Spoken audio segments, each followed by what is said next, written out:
Assalamualaikum warahmatullahi wabarakatuh.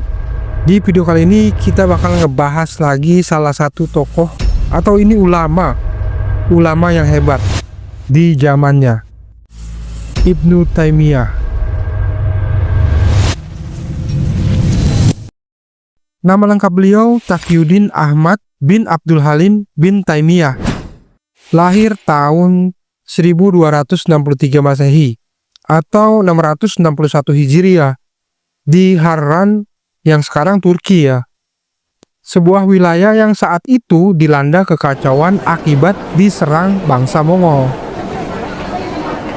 Sejak kecil, Ibnu Taimiyah hidup di masa penuh fitnah, politik yang rusak, dan umat Islam lagi benar-benar tertekan. Di usianya yang masih belasan tahun, Ibnu Taimiyah udah hafal Al-Quran dan hadis. Bayangin aja, usianya baru belasan tahun, tapi udah hafal Al-Quran dan hadis. Menguasai fikih, tafsir, bahasa Arab, serta logika.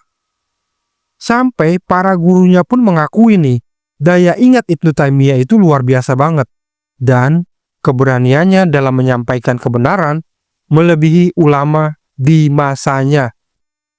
Ibnu Taimiyah hidup di zaman yang banyak bid'ah dan taklid buta merajalela di mana-mana. Nah, Ibnu Taimiyah menentang tuh penyimpangan akidah, kayak pemujaan berlebihan kepada tokoh, praktek agama tanpa dalil, itu yang ditentang. Karena sikap itulah beliau dicintai murid-muridnya dan juga dibenci oleh banyak penguasa. Bayangin, seorang ulama, Ibnu Taimiyah, berkali-kali dipenjara. Bukan karena kejahatan atau kriminal atau maki-maki penguasa dengan kata-kata kasar, enggak. Tapi karena keteguhan hatinya pada kebenaran. Saat di penjara pun, beliau tetap nulis, ngajar, dan lanjut berdakwah. Saat pena dan kertasnya dirampas, beliau sempat berkata nih, "Apa yang bisa dilakukan musuhku kepadaku? Surgaku ada di dadaku." Keren kan? Dan pada tahun 1328 Masehi atau 728 Hijriah, Ibnu Taimiyah wafat di dalam penjara di Damaskus. Kematiannya benar-benar mengguncang kota saat itu. Ibnu Taimiyah banyak ya melahirkan murid-murid generasi besar. Salah satu murid beliau adalah Ibnu Qayyim al-Jauziyah.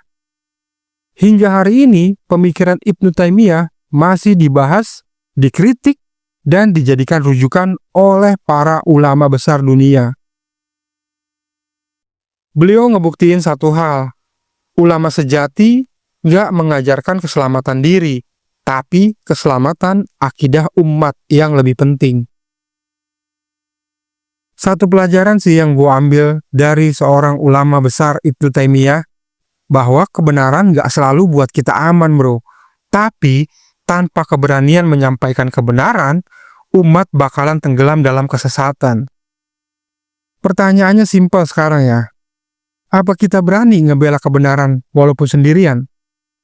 Coba tanya di hati kecil lu. Berani nggak menyuarakan kebenaran walaupun lu sendirian dan dijauhin? Tulis di kolom komentar. Kalau ada kesalahan, kritik, tulis juga di kolom komentar. Gue siap belajar.